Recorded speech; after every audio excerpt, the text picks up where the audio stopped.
Rain hammered Lagos like bullets, but Mama Adani didn't move from her spot beneath the old tree outside the golden gates of the Adeleke mansion. 3 years. 3 years of burning sun, freezing rain, and watching black Mercedes glide past while she remained invisible. Just another Lagos beggar who'd lost her way. Tonight was different. Tonight, death was coming for her. 11:47 p.m. The street was empty except for the distant hum of generators. Mama Adani pulled her headscarf tighter and hummed the same Yoruba lullaby she'd sung every night for 3 years.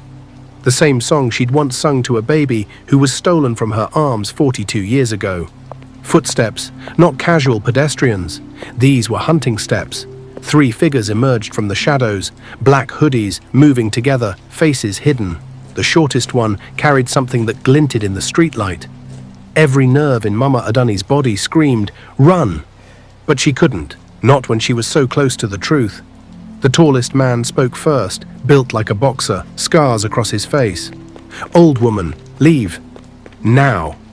"This is a public street," Mama Adani replied, her voice steady despite the fear. "I have every right to be here." The boxer laughed. "Rights? You think you have rights?"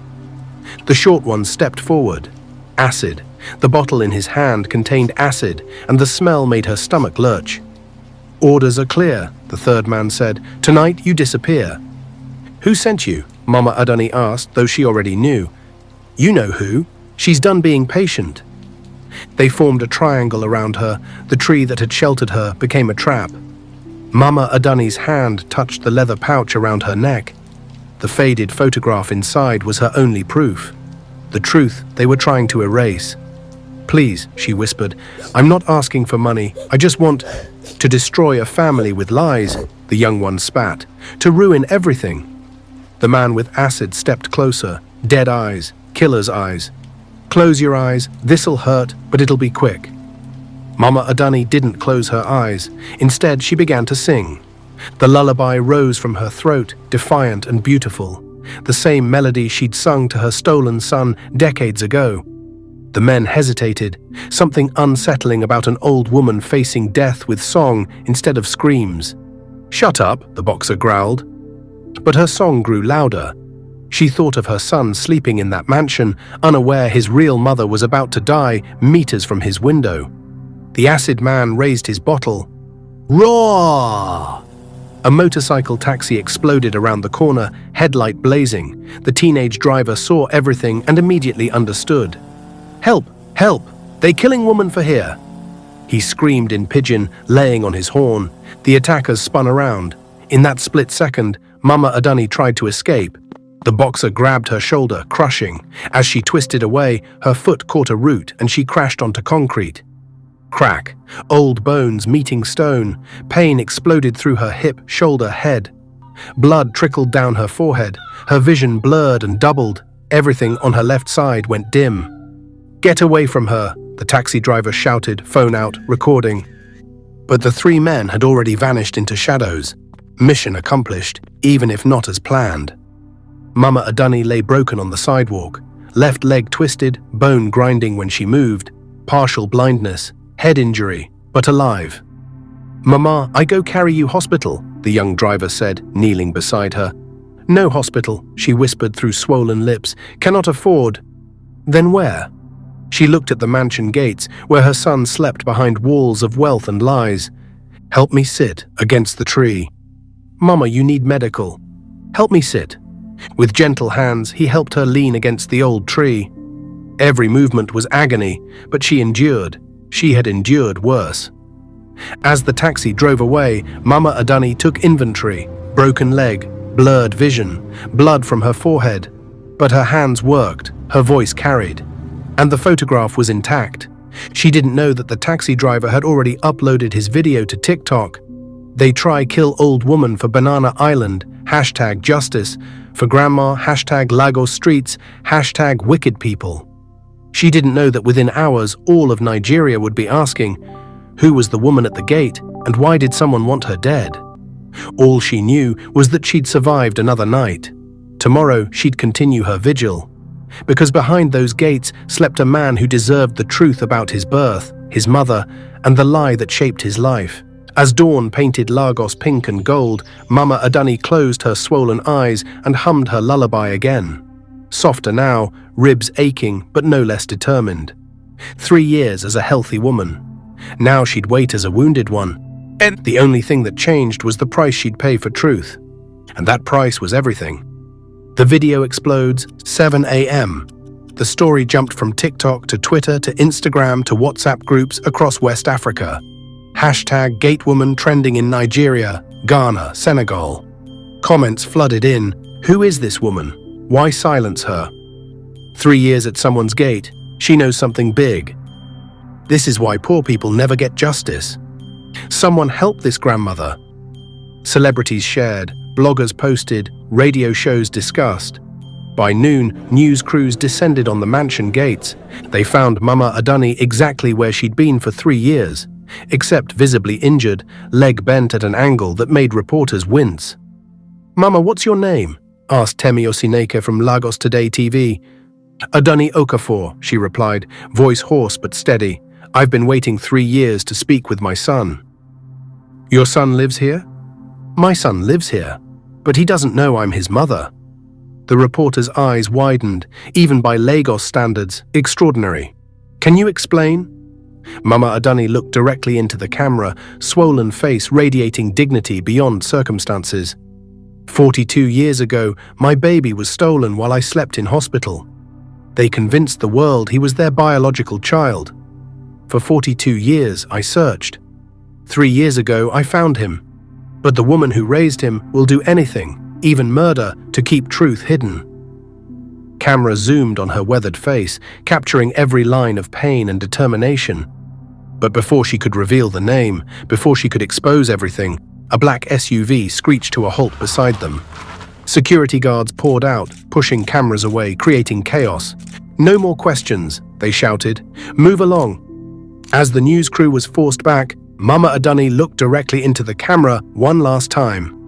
"Tomorrow," she said clearly, her voice cutting through the chaos. "Tomorrow I will tell you his name, and the whole world will know the truth." The clip uploaded instantly, within an hour, 1 million views. By evening, 5 million. And Mama Adani settled back against her tree, knowing she'd just lit a fuse that would detonate everything. The countdown had begun.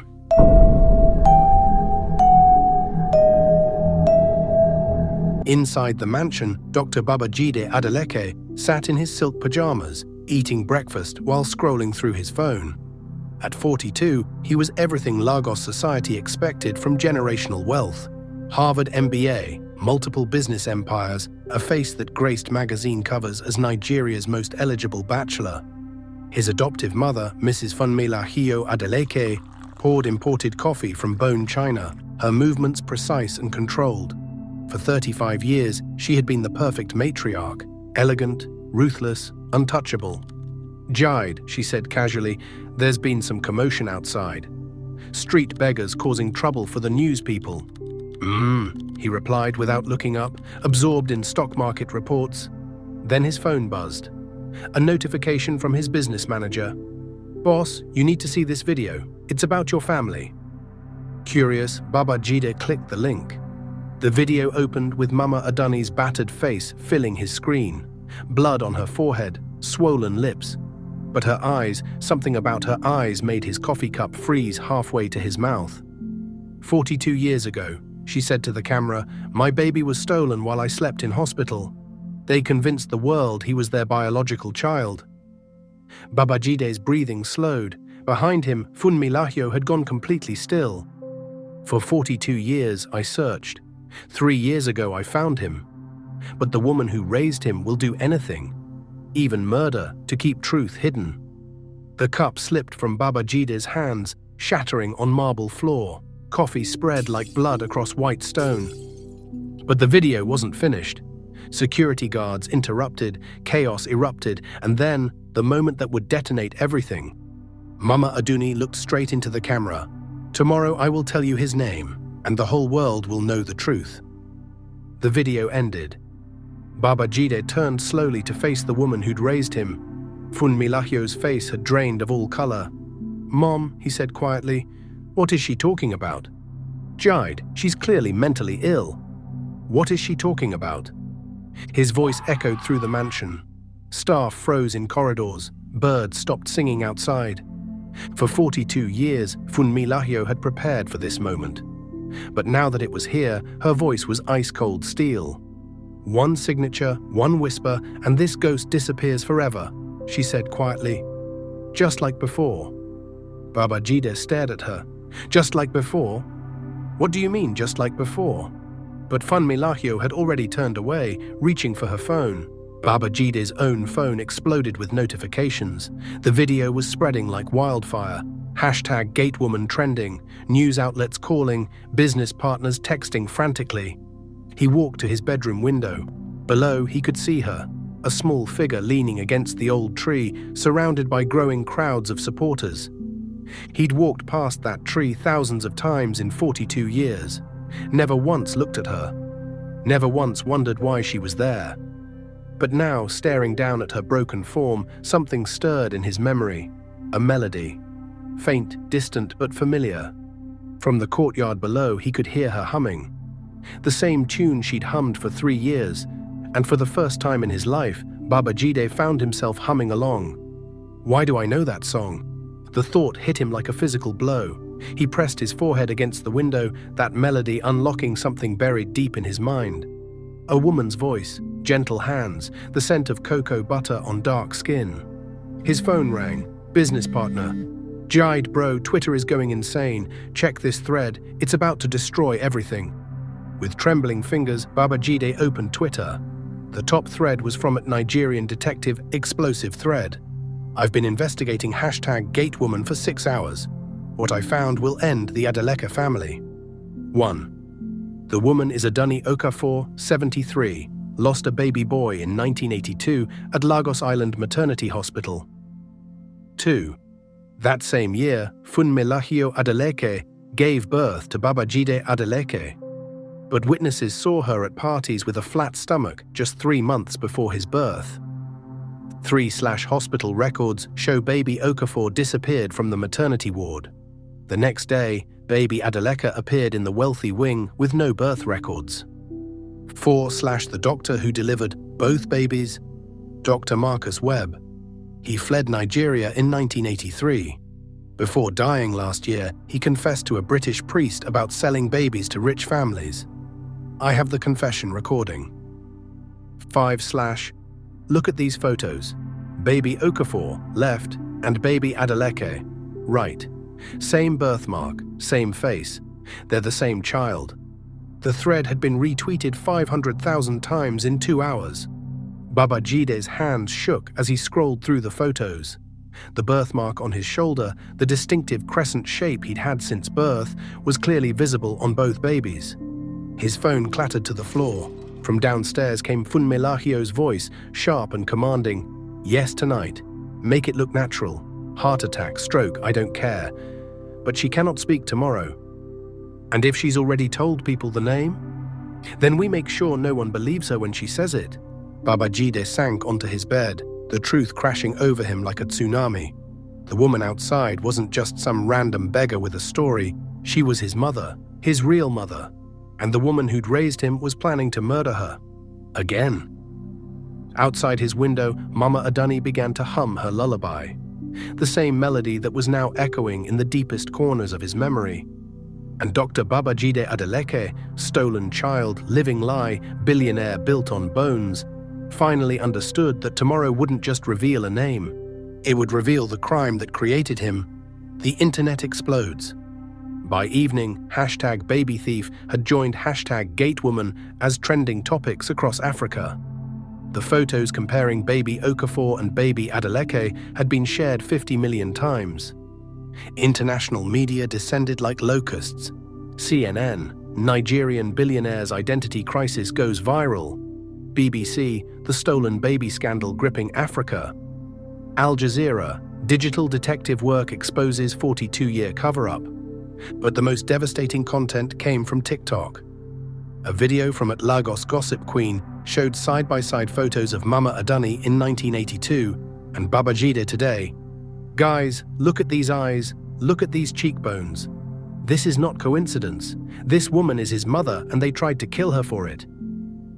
#Justice for Mama Dunny. 10 million views in 3 hours. By night, crowds had gathered outside the mansion gates. Not angry mobs, supporters, people holding signs, Mama Adani deserves truth, and Find your mother, Baba Jide. Local celebrities arrived, musicians performed, food vendors set up stalls. What started as a vigil had become a festival of justice. But inside the mansion, war was being planned.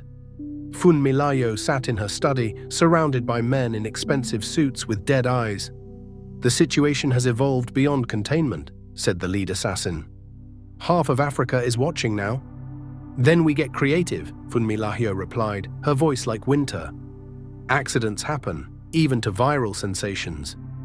And the son? He's asking questions. Funmilayo's smile was pure poison. Jide has always been obedient, a little reminder of where his loyalty belongs, and he'll fall in line. As Lagos prepared for the revelation that would shake a continent, two sides prepared for a battle that would determine whether truth or money would win. Outside the gates, thousands of people protecting an old woman's right to speak. Inside the mansion, a desperate killer planning her final move. And caught between them, a man discovering that his entire existence was built on his mother's grave. Tomorrow would bring answers, but first it would bring blood.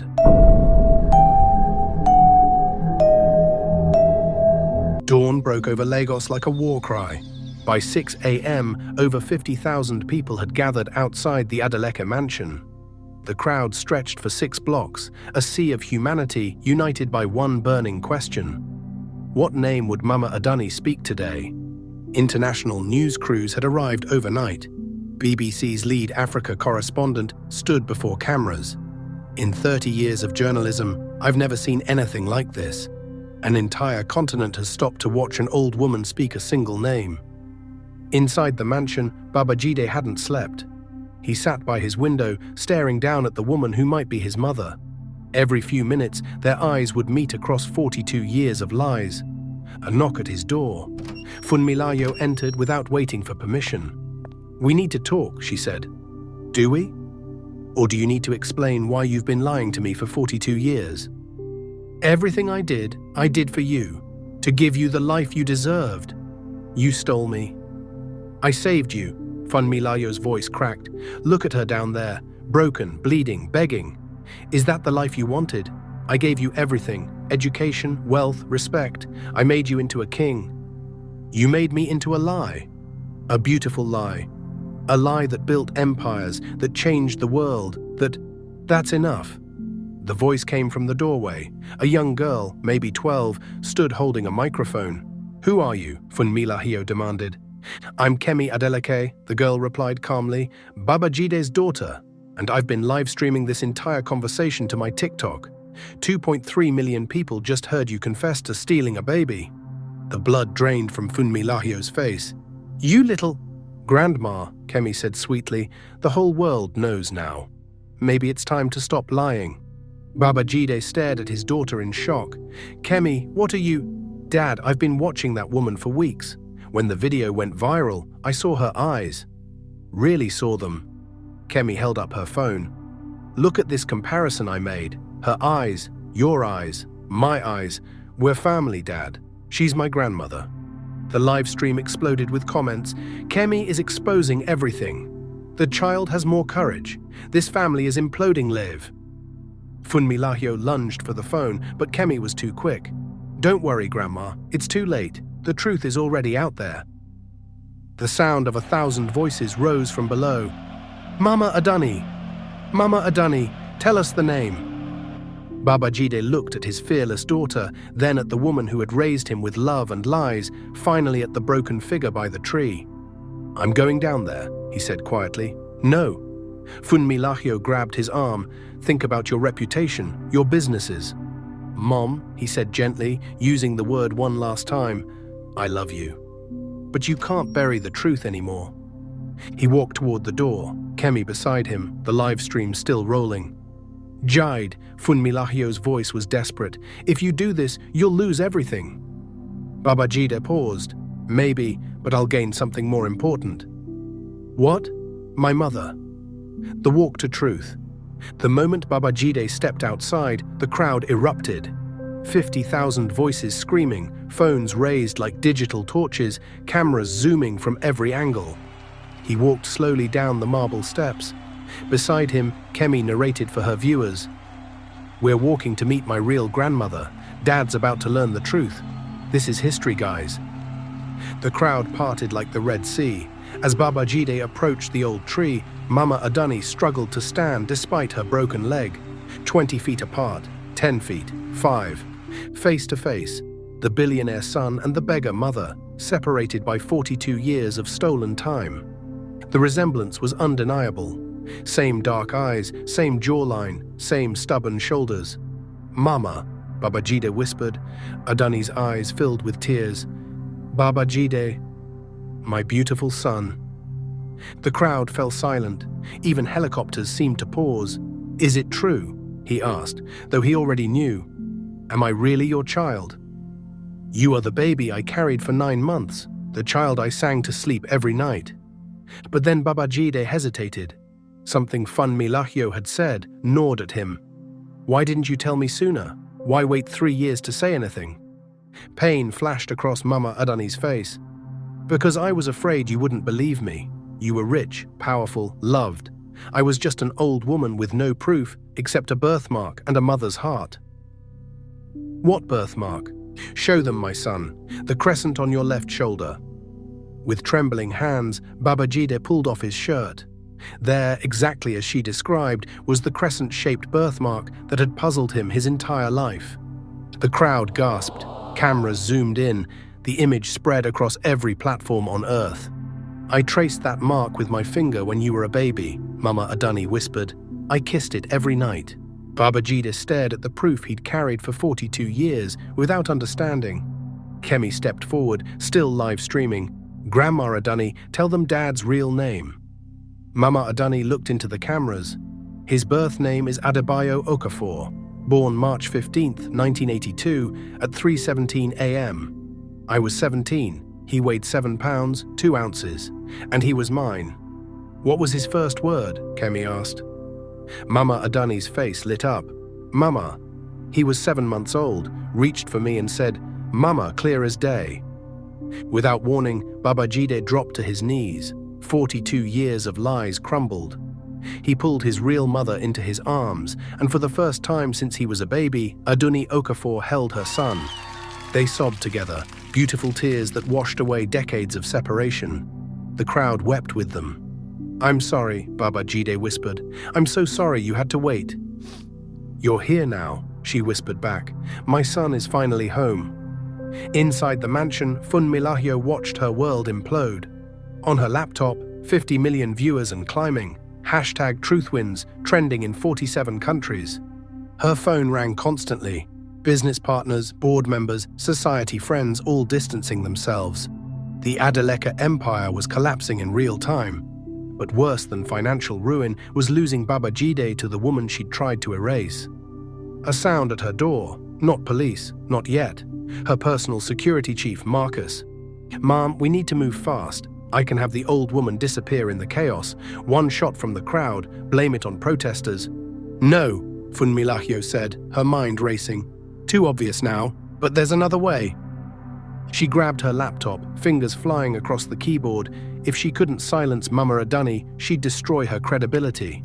Within minutes, she'd uploaded fabricated medical records showing Adani's history of mental illness, fake psychiatric evaluations, forged documents claiming the woman had attempted this scam before with other wealthy families. There, she breathed, let's see how credible she looks now.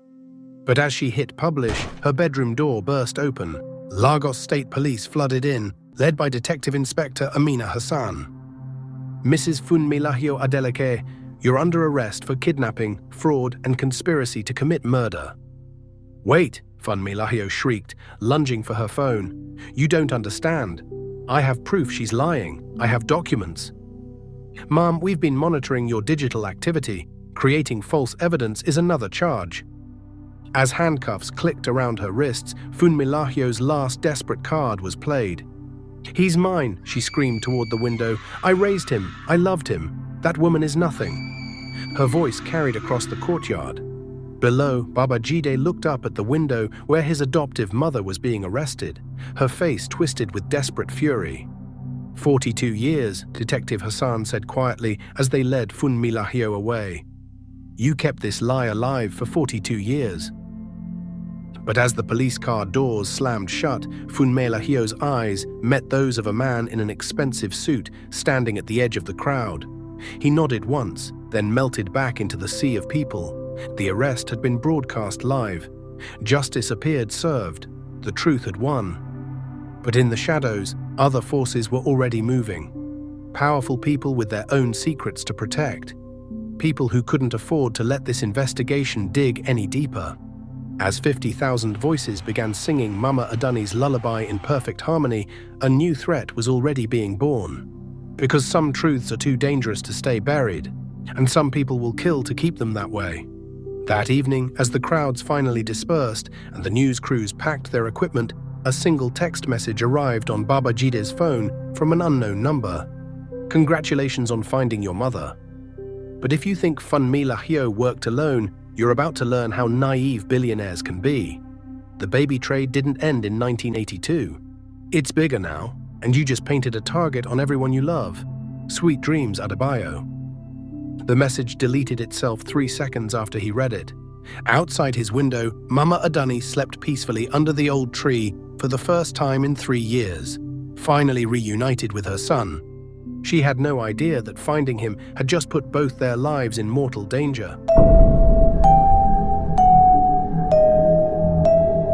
3 days after the world watched Babajide reunite with his mother, Lagos had become a war zone. Not with bullets and bombs, but with secrets exploding like grenades across social media. #BabyTradeExposed was trending in 73 countries. International investigators were flying in. The Nigerian government was scrambling to contain a scandal that threatened to destroy the country's elite. But inside the penthouse of the 4 Points Hotel, where Babajide had moved his family for security, the mood was anything but celebratory. "Dad, you need to see this," Kemi said, bursting into the living room with her laptop. At 12, she had become the family's digital detective, monitoring social media for threats and leads. On her screen was a video that made Babajide's blood freeze.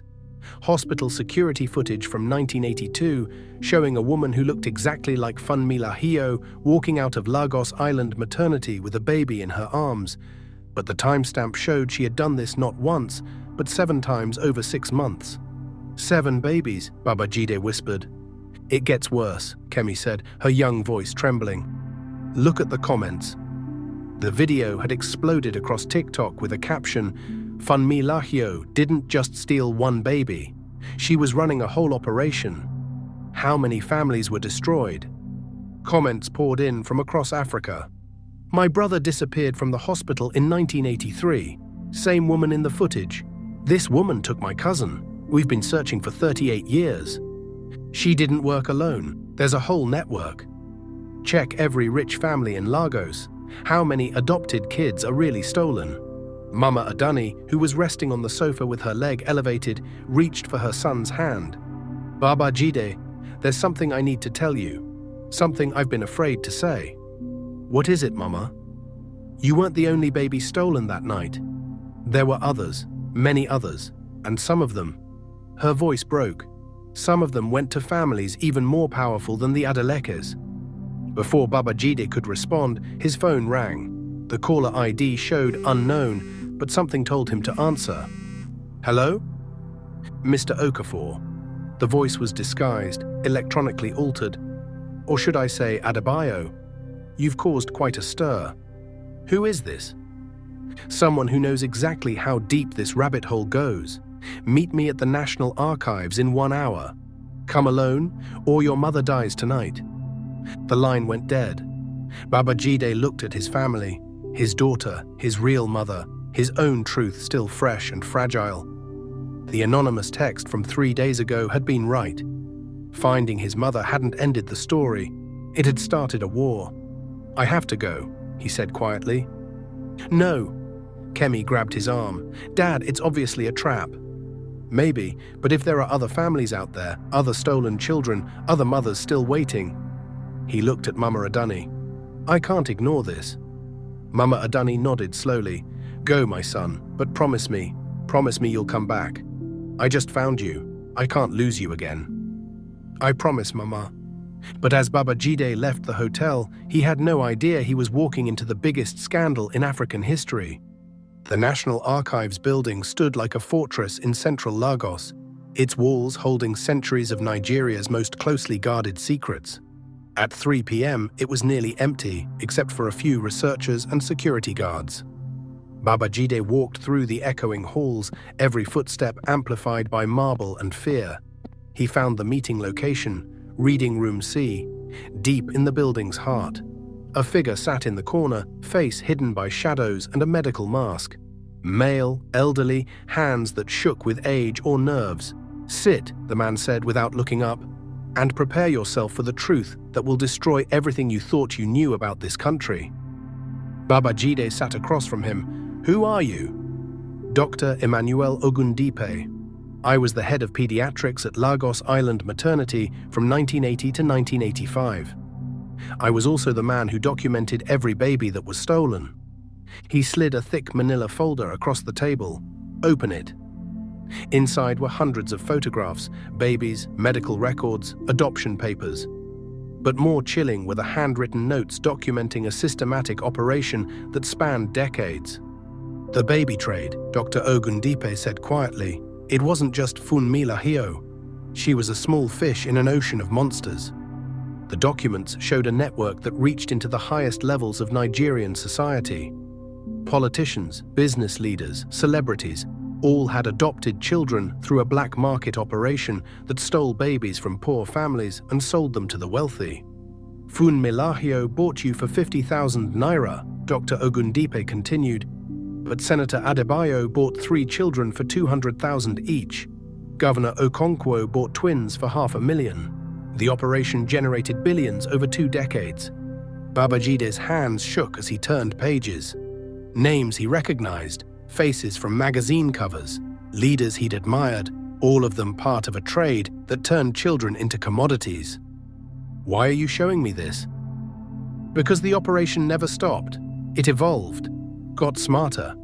These days they target refugee camps, displaced families, children whose disappearances won't make headlines. Dr. Ogundipe leaned forward. Your story exposed one crime from 1982, but there are children being stolen right now, tonight, while we sit here talking. How many? Conservative estimate? Over 10,000 children stolen and sold in the last 4 decades. Most still don't know their real identities. The number hit like a physical blow.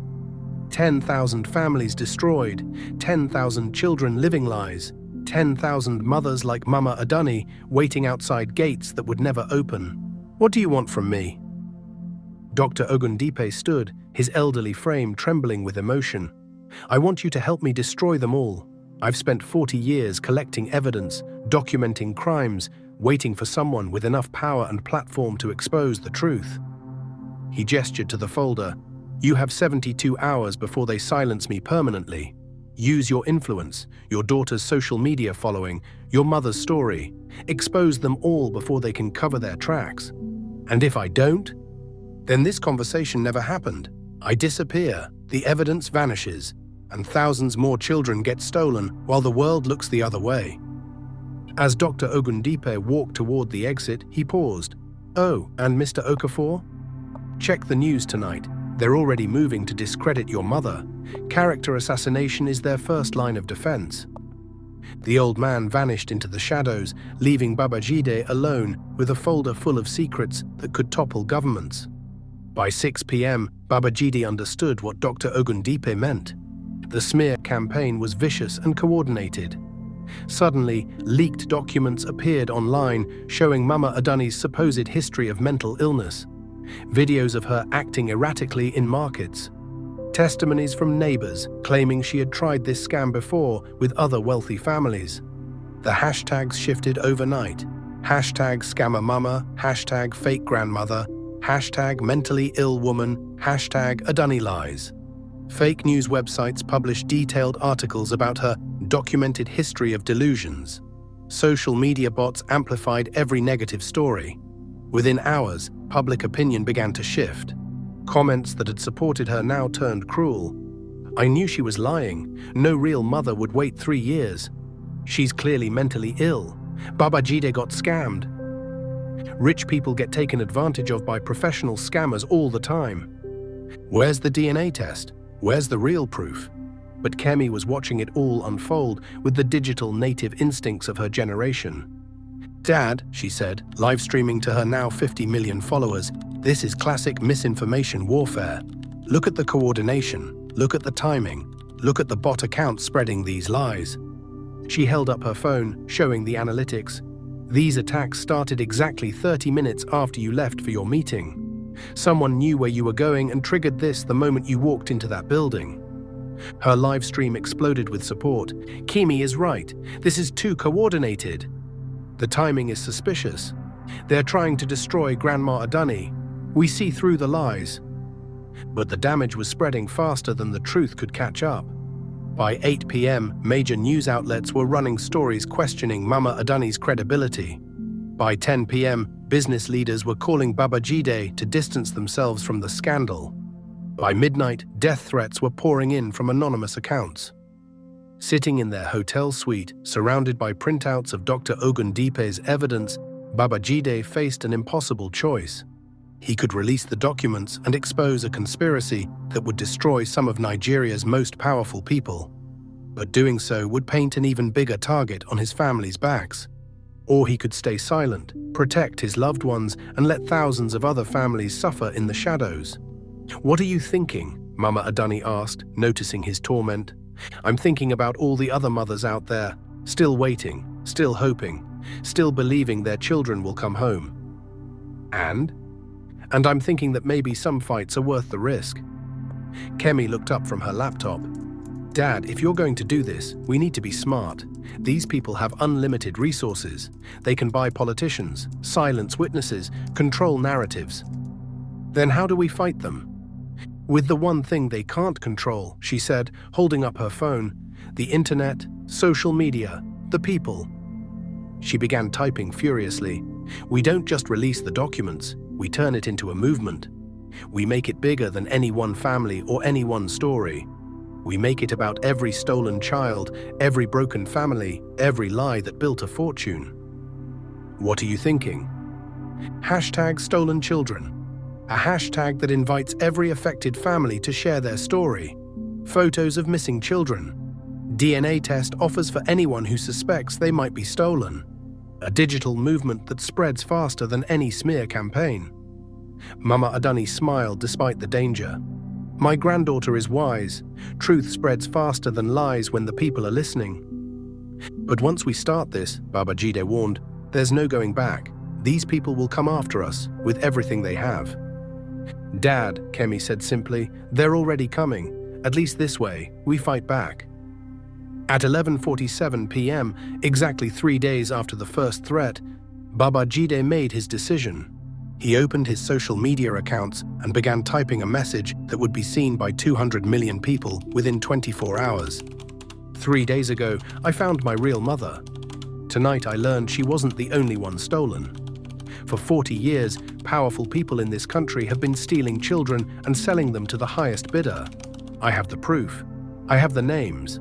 And starting tomorrow, I'm sharing everything. #StolenChildren, #TruthOverPower, #Justice for Every Mother." He attached the first page of Dr. Ogundipe's documents, a list of 50 prominent Nigerian families with adopted children between 1980 and 2000. Then he hit post and changed African history forever. Within an hour, his phone was buzzing with calls from numbers he didn't recognize, text messages that ranged from death threats to grateful families finally seeing hope. One message stood out: "Thank you for giving me courage to speak. My name is Grace Okoro. I was stolen in 1987 and sold to the petroleum minister's family. I've been living a lie for 36 years. Tomorrow, I'm going public with my story. #StolenChildren." Then another: "I'm David Namdi, stolen in 1984, ready to tell the truth. #StolenChildren, and another, Sarah Ogbonna, stolen 1989, it's time, #StolenChildren. By morning, the hashtag had 10 million posts. Hundreds of families were coming forward. The movement had become unstoppable, but in luxury houses across Lagos, powerful people were making plans that would test just how far they were willing to go to protect their secrets. The war for truth had begun, and this time the children were fighting back. 72 hours after #StolenChildren exploded across the internet, the ballroom of the Echo Hotel had been transformed into a war room, not for bullets and bombs, but for the biggest media event in African history. Over 200 journalists from 40 countries filled the space.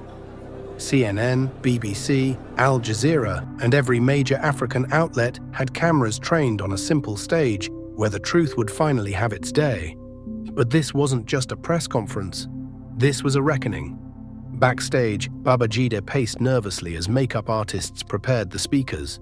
In 30 minutes, the world would hear testimonies that would destroy some of Nigeria's most powerful families. "Dad, you need to see this," Kemi said, rushing over with her phone. Her live stream had 80 million viewers waiting for the event to begin. On her screen was a breaking news alert. Breaking. Senator Adebayo found dead in his Lagos home. Apparent suicide. Note confesses two sins that can no longer be hidden. Babajide's blood ran cold. That's the third one this week.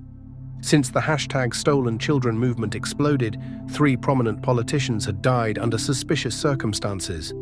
All had been named in Dr. Ogundipe's documents. All left confession notes. All were silenced before they could face justice. "They're cleaning house," Kemi whispered, "killing witnesses before they can talk." "Which means," said a voice behind them, "today might be our only chance." They turned to see Dr. Ogundipe approaching, flanked by bodyguards. At 75, the old doctor looked frail but determined. In his hands was a metal briefcase containing 40 years of evidence. "Are you sure you want to do this?" Babajide asked. "After today, there's no hiding." "My boy," Dr. Ogundipe smiled sadly, "I've been hiding for 4 decades. I'm too old to keep running from the truth." 20 kilometers away, in the private study of one of Lagos's most exclusive mansions, a very different meeting was taking place. Chief Justice Adamu Kano sat at the head of a mahogany table, his usually dignified face twisted with desperation. Around him sat the surviving members of what newspapers would later call the baby cartel, politicians, business leaders, and celebrities whose stolen children had built their legacies. "Gentlemen," Chief Justice Kano said, his voice cold as winter, "we have a problem that threatens to destroy everything we've built." On the wall-mounted screen was a live feed of social media metrics. #StolenChildren had generated 500 million posts in 72 hours. The hashtag was trending in 73 countries. Governments across Africa were launching investigations. "The Ogundipe situation must be contained permanently," said Governor Emeka Okonkwo, whose twins were actually stolen siblings from a refugee camp. "And the families speaking out?" asked celebrity Pastor Thompson, whose mega-church empire was built on donations from grateful parents who thought he'd arranged miracle adoptions. "We discredit them one by one. Mental illness, greed, attention-seeking. We have the resources to destroy any narrative they try to build." Chief Justice Kano leaned forward. "But that's not enough anymore. The movement has grown beyond individual testimonies. It's become a symbol. And symbols..." He paused for dramatic effect. "Symbols must be eliminated." "What are you suggesting?" Governor Okonkwo asked, though his tone suggested he already knew. A tragic accident at today's press conference, gas leak, structural collapse, equipment malfunction, something that eliminates the key witnesses while appearing completely natural. The room fell silent as the magnitude of what they were planning sank in. That's mass murder," Pastor Thompson whispered. "That's survival," Chief Justice Kano replied without emotion. 40 years of prosperity versus one afternoon of inconvenience. The choice seems obvious. He reached for his encrypted phone. "I'm authorizing the Echo Hotel operation. By evening, this will all be a tragic memory." But what none of them knew was that Dr. Ogundipe had anticipated this exact moment. Hidden in the mansion's air conditioning system was a recording device that had captured every word. The hunters had just become the hunted. At exactly 2 p.m. Lagos time, Baba Jide stepped onto the stage at the Echo Hotel. The crowd of journalists fell silent as he approached the microphone. Behind him sat 15 adults, all between the ages of 35 and 45, all carrying the same haunted look of people who had lived their entire lives as lies. "Ladies and gentlemen," Baba Jide began, his voice steady despite the magnitude of the moment, "3 days ago I was Dr. Baba Jide Adeleke, son of a respected Lagos family. Today I stand before you as Adebayo Okafor, a child who was stolen from his mother's arms and sold like livestock." He gestured to the people behind him. "But I am not alone. What you're about to hear will shake the foundations of this continent." The first testimony came from Grace Okoro, a 36-year-old woman who had been Nigeria's youngest female bank CEO, according to magazine covers. She approached the microphone with trembling hands. "My name is Grace Okoro," she said, her voice barely audible. "But for 36 years, I was called Chimamanda Petroleum. I was told I was the adopted daughter of Nigeria's former petroleum minister." She held up a faded hospital bracelet. "3 weeks ago, I found this hidden in my adoptive mother's jewelry box. It has my real name, my real birth date, and my real mother's information." The cameras zoomed in on the bracelet as Grace continued. "I was stolen from Lagos Island Maternity on September 15, 1987. My real mother, Fatima Okoro, spent 3 years searching for me before she died of a broken heart." Her voice cracked, but she pushed forward. "I built my career believing I was living the American dream. In reality, I was profiting from my own kidnapping." The journalist scribbled furiously as Grace stepped back, and David Namdi approached the microphone. "I am David Namdi," he said, his voice stronger than Grace's, but filled with equal pain. "You know me as David Petroleum Jr., son of the oil tycoon. What you don't know is that I was stolen from a market in Kano when I was 6 months old." He pulled out his phone, showing a photo that made the entire room gasp. It was a missing child poster from 1984, showing an infant who looked exactly like him. "My real parents never stopped looking. They died last year, still hoping I would come home. I never got to tell them I remembered them. I never got to say I'm sorry for the life I lived while they suffered." One by one, they came forward. Sarah Ogbonna, stolen and sold to a Supreme Court justice. Michael Adehayemi, taken from a hospital and given to a foreign ambassador. Patience Udo, kidnapped during a religious festival and sold to a celebrity pastor. Each testimony was more devastating than the last. Each story revealed the scope of a criminal enterprise that had operated with impunity for decades. But the most powerful moment came when Mama Adani herself approached the microphone. The room fell silent as the 73-year-old woman limped across the stage, her broken leg still causing her obvious pain. But her eyes, those eyes that had convinced a continent of her truth, burned with righteous fire. "My name is Adani Okafor," she said, her voice carrying clearly across the silent ballroom. "For 3 years, I sat outside a mansion gate, waiting for my son to recognize me. For 40 years before that, I searched every corner of this country, believing he was alive somewhere." She looked directly into the cameras. "But I was not alone. In refugee camps, in poor neighborhoods, in villages across Africa, there are mothers like me. Mothers who never stopped believing. Mothers who never stopped hoping. Mothers who never stopped praying." Her voice grew stronger with each word. "Today I stand here not just as Baba Jide's mother, but as the voice of every woman who had her child stolen. We were told we were too poor to raise our own babies. We were told they would have better lives without us." Tears streamed down her face, but her voice never wavered. "But there is no better life than a life built on truth. There is no greater wealth than a mother's love. And there is no crime more evil than stealing a child's identity." She turned to face the 15 adults on stage.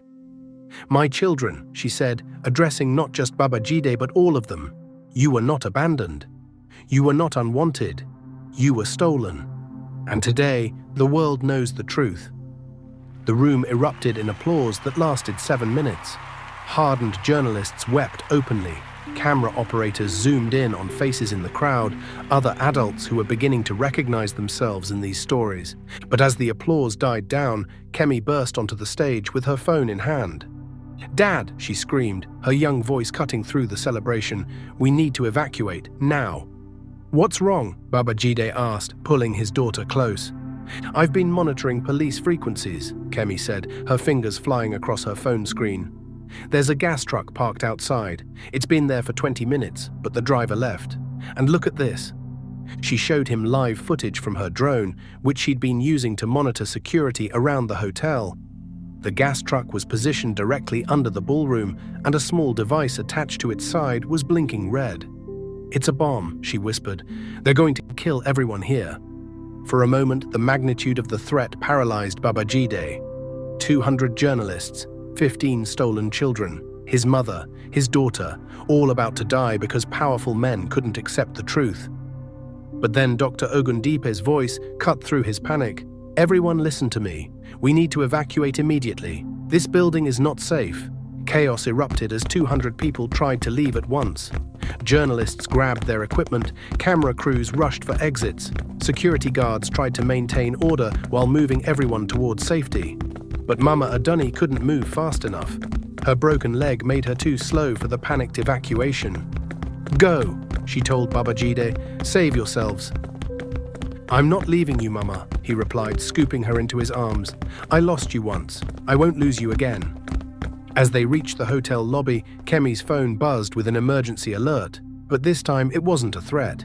It was a message from a Nigerian detective, the Twitter investigator who had first exposed the conspiracy.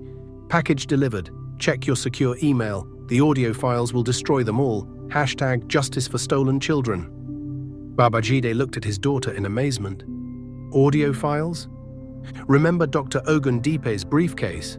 Kemi grinned. "It wasn't just documents. He's been recording the cartel's meetings for months. We have everything: names, dates, confessions, murder plots, all of it." As sirens wailed outside the Echo Hotel and bomb disposal experts worked to defuse the device, Kemi sat in a nearby cafe with her laptop, uploading the most damaging audio recordings in political history. Chief Justice Kano's voice filled the internet. "Symbols must be eliminated. I'm authorizing the Echo Hotel operation. By evening, this will all be a tragic memory. Governor Okonkwo, we discredit them one by one. Mental illness, greed, attention-seeking. Pastor Thompson, that's mass murder. Chief Justice Kano, that's survival." The recordings exploded across social media faster than any content in internet history. Within 30 minutes, hashtag #BabyCartelExposed was trending worldwide. Within an hour, international arrest warrants were being issued. Within 2 hours, the Nigerian government was in complete chaos. But the most powerful moment came when Kemi went live on TikTok to address her 80 million followers. "This is what happens when powerful people think they can silence truth with bombs," she said, her 12-year-old voice steady with conviction. "They failed. Truth doesn't die when you kill the messengers. It grows stronger." She held up her phone, showing the audio files being downloaded millions of times per minute. Every stolen child, every broken family, every mother who never stopped hoping. This is for you. The truth is out, and no one can take it back. The live stream reached 200 million viewers before she finished speaking. By evening, the conspiracy had completely collapsed. Chief Justice Kano was arrested during a live television broadcast. Governor Okonkwo was found hiding in his private jet, attempting to flee to Switzerland. Pastor Thompson surrendered to police while confessing to his congregation on live television. But the real victory came in smaller moments, scattered across the continent. In Lagos, a 38-year-old businessman named James finally understood why he'd never felt connected to his adoptive family. He began searching for his real parents that night. In Abuja, a successful lawyer named Folake saw her own face in David Namdi's testimony and realized she'd been living someone else's life. In Kano, an elderly woman named Hawa watched the broadcast and recognized Grace Okoro as the granddaughter she'd been told had died at birth. Across Africa, tens of thousands of families began the painful but hopeful process of reconnecting with their stolen children. 1 year later, the Adani Okafor Foundation now operates in 15 African countries, helping stolen children find their real families and providing support for reunification. Dr. Ogundipe serves as its chief medical advisor, finally using his evidence to heal rather than hide. Kemi, now 13, has become Africa's youngest UNICEF ambassador, using her social media platform to advocate for child protection laws across the continent. And every evening, as the sun sets over Lagos, Mama Adani sits beneath the same old tree where she waited for 3 years. But now she's not alone. Babajide sits beside her, along with Grace, David, Sarah, and dozens of other stolen children who have found their way home. They call themselves the Tree Family, children who are uprooted but refused to die, who found new soil and grew stronger than ever. Mama, Babajide asked one evening as they watched the sunset, "Do you ever regret the 3 years you spent waiting at the gate?" Mama Adani smiled, her weathered hands holding her son's successful ones. "My child, those 3 years weren't waiting. They were growing roots. When the storm came, we were strong enough to survive it." She gestured to the bustling foundation headquarters that now occupied the land where the Adeleke mansion once stood. "Look what grew from our patience." As if on cue, Kemi approached with her ever-present phone. "Grandma, Dad, you need to see this. A woman in Ghana just found her son after 30 years because of our story. And a family in Kenya. And twins in South Africa." She showed them her screen, filled with reunion photos and grateful messages from across the continent. "The movement is still growing," she said with satisfaction. "Every day, more truth. Every day, more families coming home." That night, as 3 generations of truth-tellers sat beneath the old tree, they began to hum the same lullaby that had started it all. But now it wasn't a song of loss and longing. It was a song of love that had conquered lies, of voices that had refused to be silenced, of a family that had taught the world a simple but revolutionary truth. No child is ever too far from home to find their way back to love. The song drifted across Lagos, carried by evening breezes to other mothers, other children, other families still searching for each other. And somewhere in the darkness, another voice joined the melody. Proof that truth, once spoken, never stops echoing until every lost child finds their way home. The end. In memory of every child who was told they don't belong, every mother who never stopped searching, and every voice that refused to stay silent. Some truths are too powerful to remain buried forever.